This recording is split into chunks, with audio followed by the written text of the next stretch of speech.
Welcome back to the Ignite podcast. Today, we're thrilled to have Eric Posner on the pod. Eric, would love to get an intro from you for the audience so they know who you are and where you're coming from besides LA. Awesome, Brian. Well, thank you for having me. And I always like to go personal before professional. So I'll share that. I mean, you already mentioned I'm currently in LA, although from New York. Moved here to the West Coast just about a year ago. My newest title is that I'm now a father. We have a seven-month-old daughter. So that's been a whole new journey and a lot of learnings, and it's been incredible. But so yeah, I'm here in LA with my wife Megan, our daughter Vita, and our dog. Wow. And yeah, from Huntington, Long Island. And I guess now to go professional, I did my undergrad at Harvard. I studied psychology and economics. Harvard, is that a college? I think so. I think so. You may have heard of it. Always quick to drop what they call the H bomb. Yeah, the H bomb. How do you know if somebody went to Harvard? They tell you right away. Exactly. Guilty as charged. That's funny. So did my undergrad there. Then I worked at an investment bank in New York City for a few years, and actually about exactly 10 years ago this month, left finance and literally put up our life savings, quit our jobs, and co-founded Swerve. Although the first iteration of Swerve, which I'm sure we'll get to all of this in a bit. Yeah. Tell the audience what is Swerve Fitness? What's the genesis of this idea? And you went through a pretty interesting pivot to be where you're at now. So yeah, walk us through that journey, because it's 10 years. I mean, that's pretty amazing. 10 years to be working on the same idea. That shows a lot of grit and determination. Thank you. And yeah, we like to say we're now second-time founders, although we're within the same industry and have been able to take all of these learnings from the first iteration of Swerve. So yeah, let's rewind 10 years. And my co-founder and I were working in finance, and we're taking our clients to fitness classes in New York City. And we found it to be just the ultimate way to build relationships with people, more so than the typical steak dinners and drinks. And what started off as taking one or two clients to a 6 a.m. spin class, it grew to a group of 20 of us every single week. And it was so much fun. We put everybody on an email chain, and we're all talking junk together. If you didn't show up, you were getting blasted. It got competitive, but we all just started doing a lot of business together. And that's when it really opened up our eyes to the power behind teamwork, and how once you graduate college, you're no longer playing a team sport, or even high school, you don't get that same level of camaraderie with a team at work. And so that's where we came up with the idea for Swerve, which was the first team-inspired indoor cycling studio, a boutique fitness concept. And we pitched our clients, and they were like, we like it, but you got to quit your job, put up your own money. So we put up our life savings, quit our jobs, and we opened up our first location in Flatiron in New York City. And you still work right there on 23rd, like right around the corner. There you go. Yeah. All right. That's amazing. And yeah, from there, we bootstrapped our way to opening up 4 locations, and the business was doing well. And we actually had 4 physical locations in New York. Correct. And we closed on our first institutional round of financing 6 months before the pandemic. So, and then when the pandemic hit, it obviously put everything on pause and crushed everything. But in a really powerful way, the silver lining of it all was that it opened up our eyes to an opportunity that was way bigger than what we were doing. Yeah. And so now we're jumping into the story of the pivot of Swerve 2.0 and now what we're pursuing. But essentially, with the pandemic, the government mandated that we close our doors. So we are shut down. We lost 100% of our revenue overnight. And we had to figure out how we can rebuild this and if we would continue to pursue it. But we saw a few key insights here. Number one is that the consumer was stuck at home for a year plus, taking workout classes behind a screen. Right? Everybody was doing it, whether it was a Peloton, whether it was an iPhone or a tablet. Yeah. It was kind of the Peloton when Peloton really took off. We got a tonal and a Peloton a Peloton tread. Exactly. Yeah. And that this was how people were consuming fitness. Yeah. And what that did is it just completely normalized taking a virtually led class for people everywhere.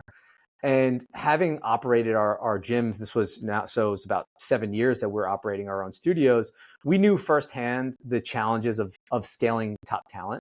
Even though with only 4 locations and plans to grow, we knew that was a big thing that we had to take on, was How do you replicate these amazing instructors? It's not easy.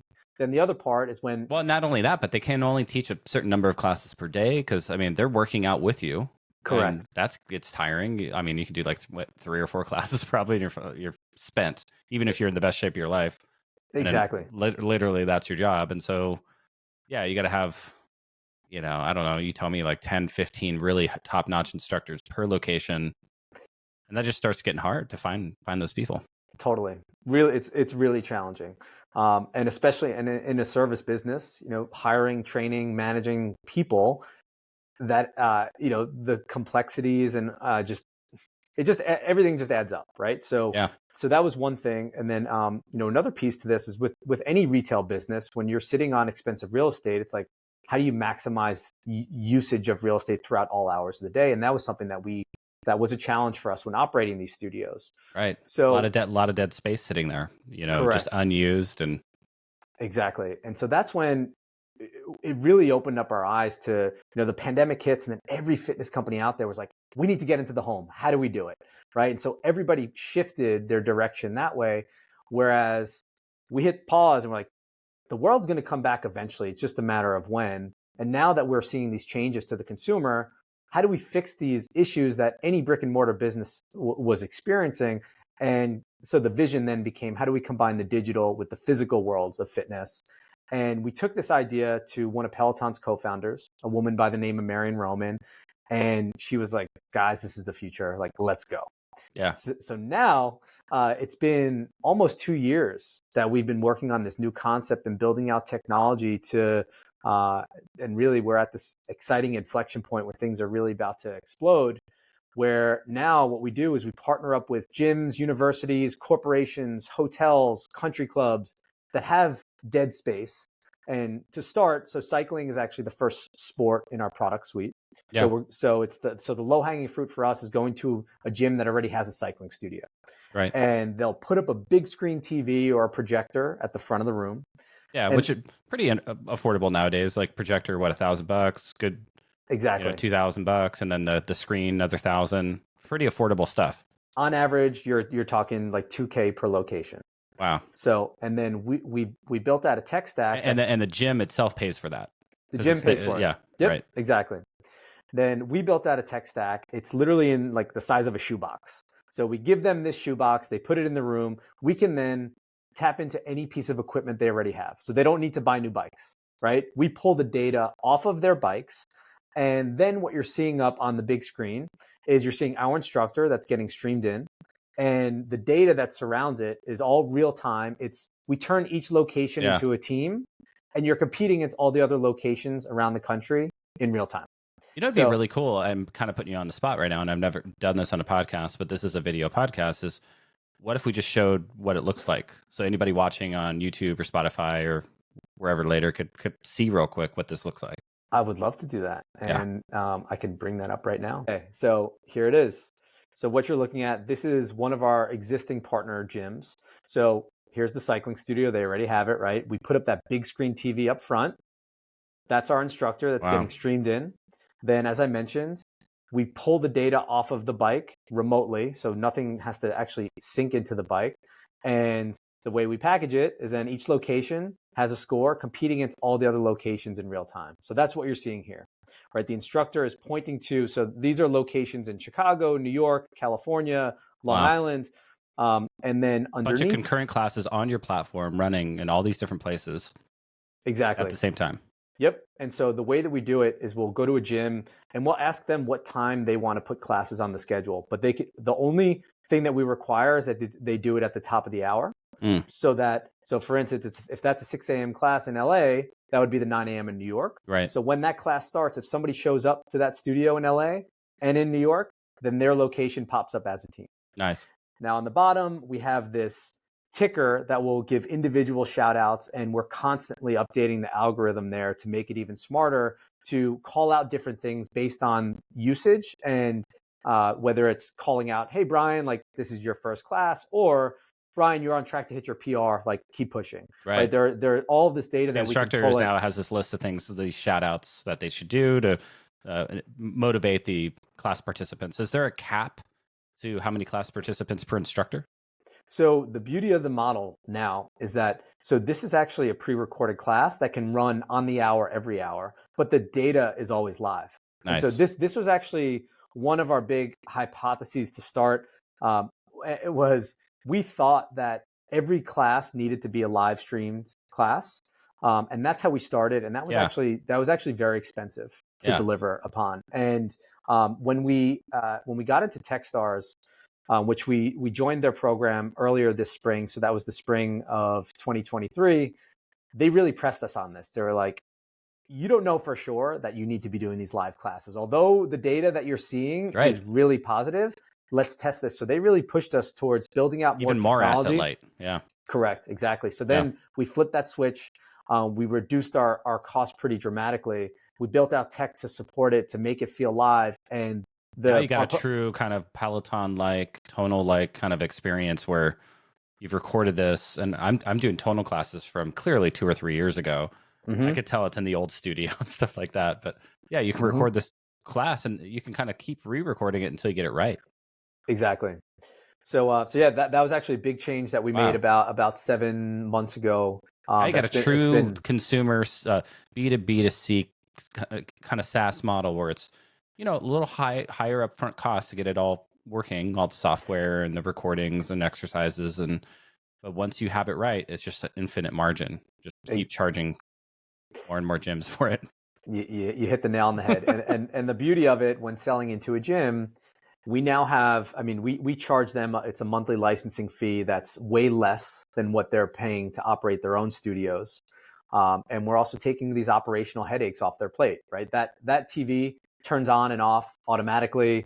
It's very turnkey. If there is an issue, we can remote in and fix it. So that's another huge perk here, is just taking more off their plate, letting them focus on their business, and we can handle a part of their business that is actually one of the most important pieces to it, because 81% of gym goers take group fitness classes, so that's something that's why they have it in the first place. Yeah. And it's also a known fact that members who take group fitness classes, they have a 2 times higher lifetime value, right? So that's why this is so crucial. And we also now have data that supports that. So we're not going into a gym and saying, hey, get rid of all your instructors, because the data is now showing that if you can keep your instructors on the schedule, but they're mostly doing like 1 or 2 classes a day. So now you put Swerve to fill up your schedule. And not only are we showing to more than double the bookings in that room automatically, but numbers within their in real life classes are also going up. So we support the ecosystem in totality, which is data now that we're starting to market, which is exciting. Oh, that's amazing. So what's the satisfaction level of these pre-recorded classes versus a live class? I would imagine people still prefer the live class if it's available. But do you have data on that? It's a great question. And what we know, though, is that going back to when people were stuck at home taking these classes behind a screen, what that introduced them to was an amazing instructor, right? We pay our trainers really well. And it's hard for a gym to pay their instructors the same amount that we pay our instructors because of our business model, right? The fact that we can leverage this content across multiple locations. So the quality is just so much better because now you can draw from a pool of candidates anywhere in the US practically, right? Exactly. And frankly, so Marion on our team, who I mentioned, who came from Peloton, that was her role when she was there, was she casted many of the household names that you may have heard of for Peloton. Yeah. She came and did that for us, getting the best of the best and continuing to help them grow.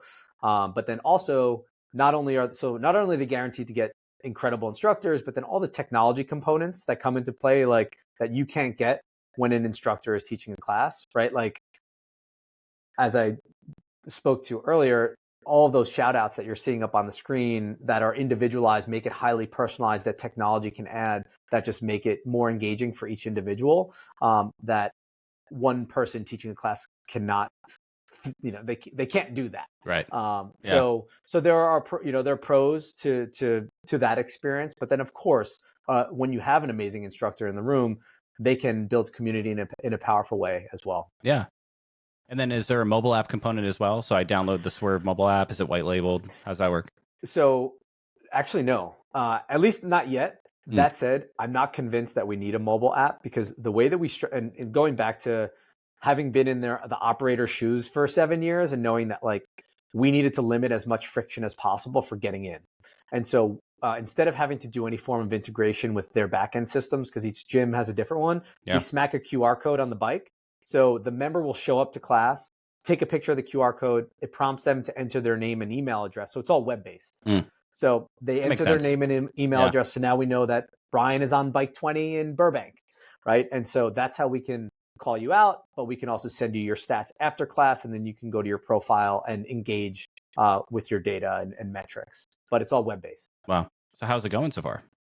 It's going great. So now, as I mentioned, that the big change that we made about 6-7 months ago of going the live to this pre-recorded live class, we also kind of rejigged our go-to-market, and with that, we're now partnered with, we're working with 9 different brands. We're streaming into 20 different locations across 10 different states. And these are all, we're very close to coming out of pilot phase with these big brands that in total have over 3,000 locations nationwide. So yeah, we've built this data that is giving us the business case for expansion vertically. But we also have our pipeline, has over 8,000 locations in it. Wow. And so I think we have this unique advantage of being the first to truly focus on doing what we're doing in a B2B capacity. So we have this first mover advantage, which is why these big brands are choosing to partner with us. What was I going to say? There's a follow-up question here. Oh, yeah. And so are you still operating the 4 locations in New York, or did you shut those down? Or we shut them down. So the idea was being laser focused on the opportunity that was like, that's, when we kind of took that moment to reflect on where is the opportunity in the industry, it was very clear that this was it. And it takes a lot to operate a brick and mortar location. It's not rocket science, but it's resource heavy. And so we knew that if we wanted to do this right, it had to be 100% focused on the new strategy. And therefore, my co-founder and I, we're out talking to gyms, right? That's where we're learning even more about the market. We're selling, we're building those relationships, and we're hitting it with full steam. What I love about this is the crazy founder market fit that you guys had. And it's one thing that struck me when I met you guys is you spent 6-7 years doing this yourself. And then you saw this sea change with the pandemic happen. And you adapted to the changing realities. And so I imagine when you go out and talk to gyms, you can really pitch them really well because you've walked in their shoes, right? You've walked a mile in their shoes. Mm-hmm. Definitely. And look, they respect it. But also, like you said, we know what it's like to operate a studio. We know what comes up. We know the issues. And we're fully aligned with their business model now, right? That's the other piece here. And going back to your initial question of why not keep those studios, but our whole thing when we're selling in is our number one goal is to help you drive members and get people into that studio. And so that's exactly what we did with a boutique fitness model, which was you're fighting for every visit, getting people in, getting them to purchase. So we're just that's in our DNA. So it's been really helpful to bring that to this iteration of the model. Yeah. Tell me about the move from New York to California. What prompted that? It was twofold. Number one, we launched one of our partners, Crunch Fitness. We launched in some West Coast locations, and I wanted to be here for the launch. And my wife, she's an executive coach. She runs a coaching company. A lot of her clients are here on the West Coast. So we initially came, it was supposed to be for 2 months, and then she got pregnant. And we also realized that there's a pretty massive business opportunity, because when you think of the fitness industry, it's heavily based in New York and LA. So actually my whole team is in New York. So I'm there pretty much once every 6 weeks. But that's where our operations are. But for me to be here, to be able to visit the gyms that are based in and around here and build the relationships, it actually makes a lot of sense for our business. And once you go to California, you kind of don't go back too, right? You're kind of do I want to go back and spend another winter in New York? My parents don't love to hear that, but yeah. Our families are all still in New York. But there's this whole element. So obviously, fitness is my profession, but personally, like health and wellness is my true passion. And I say this to everybody when they're like, "Oh, how do you like LA?" And it's like the biggest difference here is that when we get together with friends, we're doing something that is very active, right? It's either a like hike or a bike ride or totally surfing, something. Yeah, exactly. And also one of my recent like obsessions is contrast therapy. So sauna and ice bath. Oh yeah. And so and a good friend of mine has a sauna and ice bath in his front yard here. And so it's one of the cold plunge tubs. Yep. It's like 43 degrees, and he keeps it even colder. So it's so you really freeze. But honestly, that's where I hang out with people. Yeah. Like we'll go there. There'll be 6 of us. Yeah, you just go back and forth between the sauna and the cold plunge. Totally. And then we'll do a barbecue. What's your record? Like, how long can you stay in the cold plunge? So, that's one thing that you have to be careful with because you don't want to stay in for too long. Yeah, so like a minute tops. When it's like in the 30s or 40s, it's like it's so cold. Yeah. Yep. Yeah, and there is a point where it's like counterproductive. So 3 minutes is my tops in 35 degree water. But that was also on a really sunny day. Very cold. So I'm in Northern California, east of Sac. And so our pool will get down to, low 40s during the winter. And so we have the hot tub actually right next to the pool. All right. And that's the contrast that we do in the winter. So you kind of sit in the hot tub until it gets too hot, jump in the cold water, try to get up to your chin, and then get back in the hot tub. And then you get all the tingly and everything's amazing. And you can get a lot of people in that pool. So you should have some parties, contrast therapy parties. Yeah. Well, the limiting factor would be the hot tub, maybe about 8 to 10 people, something like that. Fair enough. What else do you do to stay healthy? Another weird obsession of mine is I now make my own yogurt at home. Oh. So you gotta get like a yeast or something, or the aging process. Yeah. So this is I read this book. It's all about gut health, and the whole theory behind it is that we have more bacteria in our body than we actually do cells. So we're like walking bacteria. We also have good bacteria and we have bad bacteria. So the whole idea and how to optimize your health is to kill the bad bacteria and feed the good. Right. And so the reason why you would actually make your own yogurt is because you can choose the strain of probiotic that you want based on the benefits you're looking for. And then you culture that. And you're essentially getting like 100x the amount of bacteria or microbes from the yogurt that you're making at home than if you were to take your own probiotic or if you were to get store-bought yogurt. So it's just incredibly good for the gut. So that's something that I've been messing around with is making different strains of yogurt. Do you do like the gut biome tests and stuff like that, or? Oh yeah. Honestly, that's whenever I talk to anybody and they're like, well, what should I do for my health? And it's like, first and foremost, you have to know your own data. So go get the tests, get the blood work, and do stool samples just to like learn about your body, because then it's going to tell you what you need. Yeah, so you're like, you're low in this kind of bacteria, so eat these kinds of foods, or here's this specialty probiotic yogurt. Correct. Exactly. Wow, that's amazing. So, and you feel different after? You feel amazing. I mean, I'm sure it's a combination of things that I do. But yeah, I mean, and maybe the sunshine here in LA, that doesn't hurt. That really helps. Yeah. So what are some lessons learned? I mean, you've been at this entrepreneurial journey for 10 years, which is pretty incredible. What are some lessons, some takeaways for all the founders out there listening in the cybersphere? I mean, there are so many lessons here, but one thing that I love to speak about when I speak to founders, and something that I learned pretty early on in my career is how vulnerability is a strength, and how you're never expected to know it all, especially when when you're going to raise money, right? And like they're not backing you because they think that you have all the answers. They're backing you because they think that you are the person that's going to be able to solve the problem and be the ones to figure it out. Yeah. And so I think that was something that I learned early on is to not have this mentality of, oh, I've got this. It's no, like, let's tap into our network. Let's ask for help.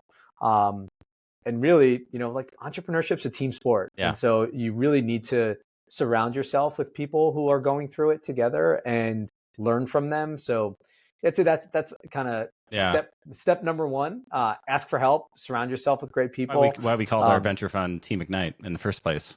There you go. We wanted to ignite as a team, and it takes a village, as you said. So it's not like the solo act. Yeah, there's a lot of grit, but you be vulnerable, ask for help, figure out who, like, there's just folks out there that have just been there, done that, and had success, so you can learn from them. 100%. And look, when it boils down to it, life is a team sport, right? So there's it's not just entrepreneurship. But then I'd also say, like, most recently for me, I think as an entrepreneur, you have this pressure to be the best, right? So you're constantly, so I find that I go through these waves of, like, consuming versus creating. And that's where there could be moments where I'm just diving into books or podcasts or just, like, really just consuming too much to the point where I actually need to just pen to paper and start writing, or doing things and start creating. And so I go through those waves, and just, like, finding the right balance there, I think, is key, because there could be information overload, but really, you have more in your head than you may realize. Yeah, like, that goes to, like, productivity hacks. Like, for me, running my own thing just like you are, but not as hard as what you're doing. One of the coolest productivity hacks I heard was, if it's going to take you less than 5 minutes, just do it now. Like, if you look at something and it's going to take you less than 5 and you have 5, just do it. Love it. Yeah. And that way it's done. You don't have to, like, go back and, like, kind of think about it over and over again. Yeah. And reprioritize it. It's just like, less than 5, just do it. I love that. A lot of things are less than 5. Very smart. What else? One thing that you can't underestimate is just, like, the power of being a good human, right? Like, that's one thing that I've learned. Like, relationships are also super key, and when you're helping others, how that it actually is very self-serving, but how it always comes back. And so whether it's your partners, whether it's your vendors, like, I mean, look, going back to our story and how we never could have predicted a pandemic coming and just taking us from taking our revenues to zero, right?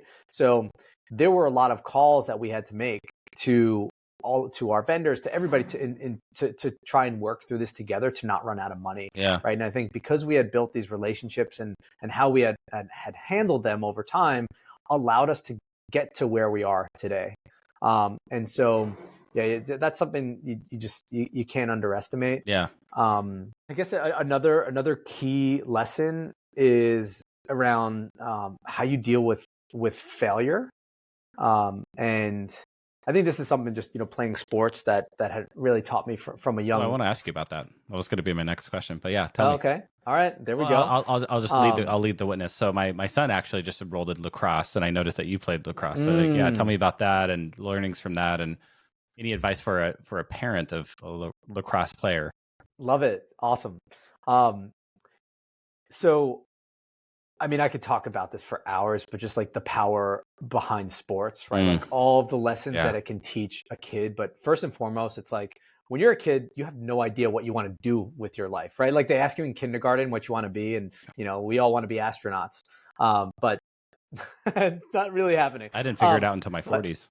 There you go. And so, and it's really hard. So I think, that said, what sports can do for a kid is it can give them discipline, it can give them structure, and also allows them to be more vision focused, right? So you hear this with any successful business leader is, right, you have to be super clear on your vision for where you want to go. And because if you don't have clarity and vision, you're not going to get there. And it's just not going to happen. Right. So as a young kid, being vision focused and knowing that, oh, I want to be really good at this sport, or I want to play in college, or I want to play professionally. Like, it's something that just allows them, it gives them the will to wake up and work hard towards something. With others too. I mean, that's an important aspect of it. Accomplishing a goal with others.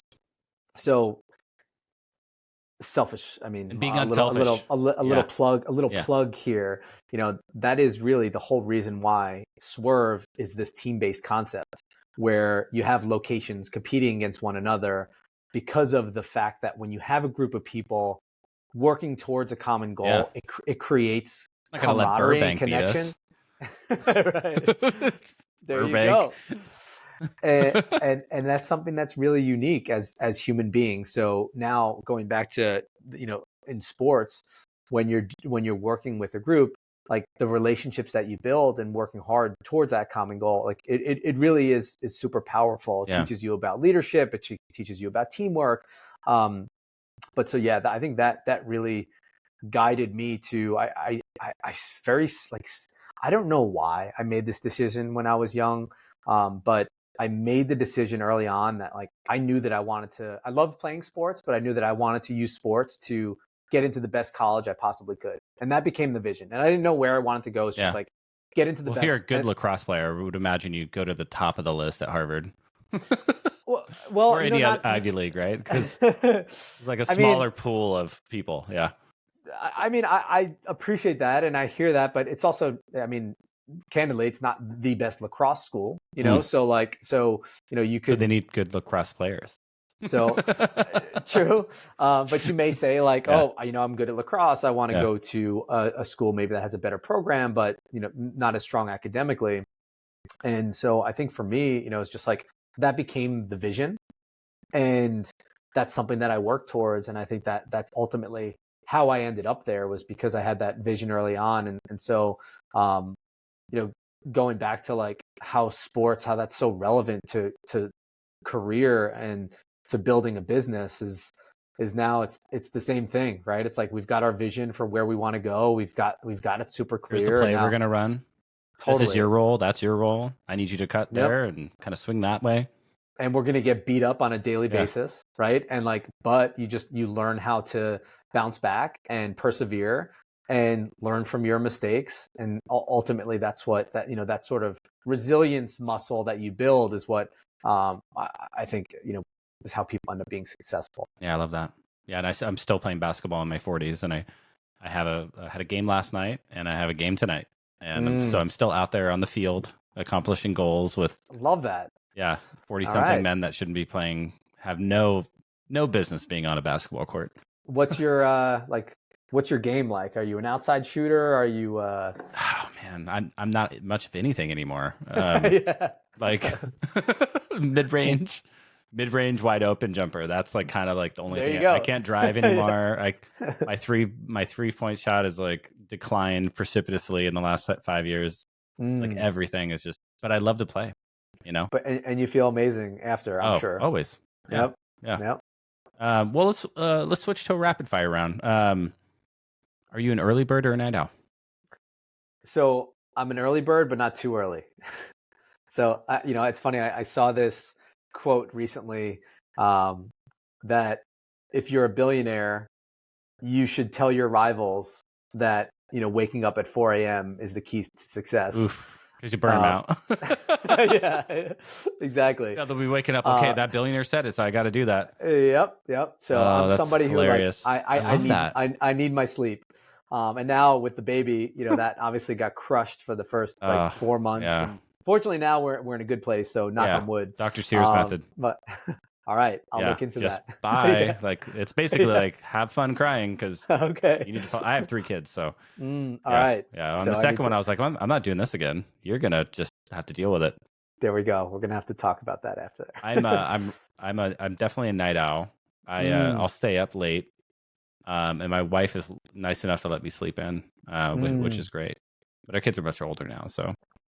I mean, that's what the science says. It's like there's not one right answer. It's all about like how do you operate best, and not everybody is the same, right? So, I'd say like right now is kind of like my lull.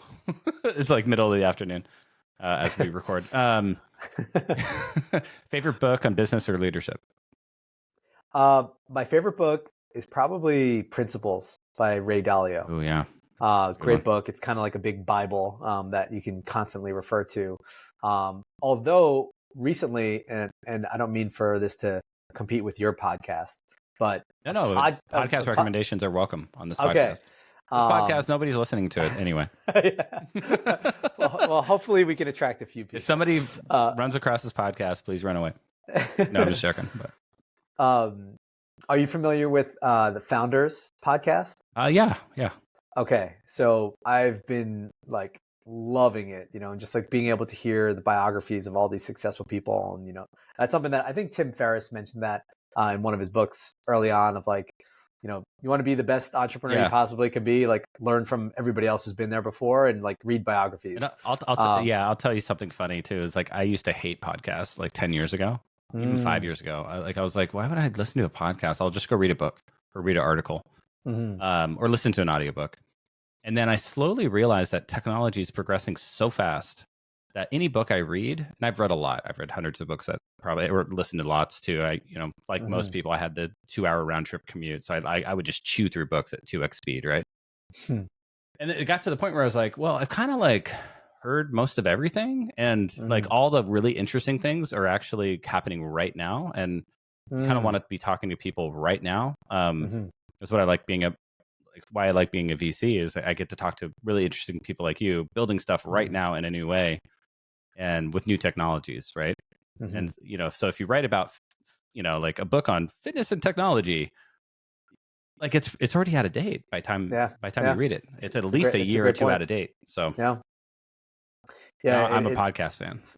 Well, I appreciate you having me on, and to be able to talk through this, and also for creating a podcast, because although there are lots of them out there, there are ways to do it that are really helpful to others. And already you've had some great founders on here, and like experts in different domains, and that is super helpful to founders. Yeah, I realized I went on somebody else's podcast, and I realized I was like, wait, I have like 100 portfolio companies. I could go like talk to all the really cool founders I've invested in, and the other VCs and thought leaders, and and we called it Ignite because we wanted to be able to talk to anybody about anything.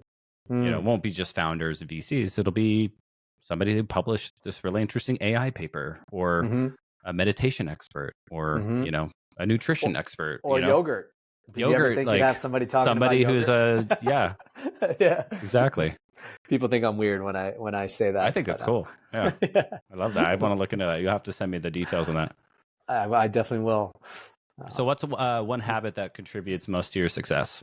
I'm going to stick with the theme that we mentioned earlier around visualization. I think that is something that my parents really infused in me early on, is to visualize what it is you want in life. Ooh, I like that. And that's still something to this day that is you got to be able to picture a daily practice. Yeah. See it very clearly. It's a very Tony Robbins answer. But I think it's true. I think if you read the biographies of great people, or autobiographies, they just have this vision for what it looks like before they get going.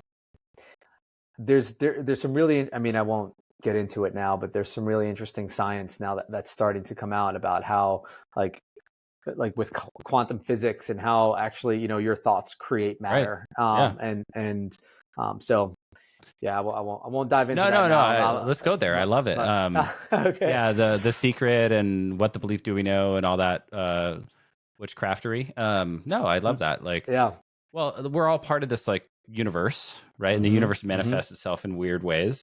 And yeah, it turns out quantum mechanics, kind of things can be two things at once, and they can exist and not exist. And so if you think about the way the universe works, if you can imagine it to be, then it could be. Yeah. In a way. Definitely. And within bounds, right? I mean, you can't just imagine yourself on Mars and magically appear on Mars. Maybe in some universe, in one of the billions of multiverses that happens, but I truly believe in that, But at the same time, if you have these thoughts, you have these beliefs, and you have to pair it with action as well. You can't just think something and then not act and think that it's going to happen. But it's all about like, and a lot of what so actually there's a book called Mind to Matter that I'm reading now that talks all about this and uses science to back how you can create out of thoughts, and literally like anything. Like right now, like we are looking at our computers, right? That somebody had this idea to build a computer, Yeah. right? And now look at us, right? It's in front of us. So it's been created in the physical world. So I think, and we'll look back in 10 years and think of how rudimentary this conversation was, because we could be sitting like in a virtual reality talking to each other. Yeah. I recently took up transcendental meditation a couple of years ago. I don't know if you've tried that, but I was a longtime meditator, tried every kind of meditation, and TM really like transcends you. And there's this concept of effortlessness in TM. And it was really about the time I started doing TM that everything kind of opened up for me. You know, I was kind of climbing the corporate ladder and kind of investing on the side. And I just, I started the Team Ignite right around the time I was starting TM in hindsight. And so I don't know if that was correlation or causation, but in TM, you connect to the unified field of the universe. Yep. And everything kind of springs eternal from that. And so you sort of, everything just, the universe kind of bends to your will almost in an effortless way. So I highly recommend anybody to check that out. TM.org. I mean, we're very aligned there. And also what you mentioned is also really hard to do. You know, and that's something that I think we're all. I was thinking about offering it to every founder I invest in. It's like, okay, it's optional. You don't have to go take a TM course, but it's part of the Team Ignite check if you want. Yeah. For all the co-founders. That is definitely an area that I've yet to like truly find. Like I got into breath work, but my wife's a certified teacher in that. All right. Yeah. I like it. So yes. So you've got your coach for that backyard cold pool. Listening. I've been listening to music on the floor of my bedroom crying. Yeah, sure. Yeah, I've done that. That's great. I mean, that's all the rage these days now. Yeah. And, it's JP is the big teacher down in LA that does that. She flew down there for one of his courses. I think he does it in LA and San Diego. Yeah. Okay. All right. I'm gonna have to look them up. Very cool. Yeah, I don't know. I gotta get into the rapid fire round earlier in these podcasts. That's where the really interesting kind of personal things happen. Like the first 20 or 30 minutes, like, I'm a founder and like, here's how I do that. And here's why. But it's really the rapid fire that we really get into like the nitty gritty of like the juice. Yeah. The juice of what makes you, you know? Well, hopefully we still have people here. No, there's no one listening. So you can just speak really freely. So if not, if you weren't in fitness, the industry itself, like what would you be doing? I'd still be in health and wellness, although that's kind of a cop-out answer. But kind of going back to like, that is just, it's my passion. Although my wife, Eric's Yogurts. There you go. I'm making yogurt. Although my wife, she wants me to be a coach for her business. So she's been. Yeah, I could see that. Like 5-10 years, you build Swerve into this big thing, and Peloton acquires you or something, and there you go. And then you're like, okay, I'm gonna be an executive coach to other folks that are walking that path. That's right. Yeah, so that's cool. That's possible. Yeah, that's really cool. What's the most surprising trend in health and wellness? Okay, so this is something that I'm not the expert here, so maybe we don't go too deep. But what I'll share is well, first I'll start this off by saying what is really popular right now within health and wellness is recovery. So going back to like the whole sauna, ice bath, like you're starting to see boutiques like popping up now that incorporate this, and it's really the local yoga studio has the cold plunge and the sauna and the heated yoga all in one place. Yeah, consumers are realizing how beneficial it is to spend money on these things, and so that's exciting. So that's a big wave. But what I was the way I was going to start this is the most surprising thing within our industry right now is the usage of weight loss drugs. Very interesting, a little bit scary to me. You know, and going back to like, I know that I can't dive into the studies, but when you start to hear that there are some gym chains starting to pair their services with, shots of Ozempic and weight loss drugs, like it just feels a little scary to me Yeah, because Jason Calacanis there's was pretty open about it on the pod on the All In. okay. That he took it and lost 40, 50 pounds. I mean, that's pretty compelling when people can, because I think it just changes your appetite hormone, and so you Right. just feel Yep. full like all the time. You just like eat a few bites and you're like, I'm just full. Hmm. But then if you go off it, I heard you also kind of yo-yo back.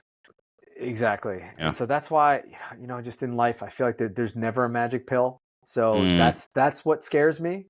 And It gets I harder just, as you get older. As I've hmm gotten older, it's harder to lose the weight. And I gained a bunch during COVID. I gained hmm probably 35 pounds, 40 pounds. mm, I've lost 20 of it. I lost there half you of go. it.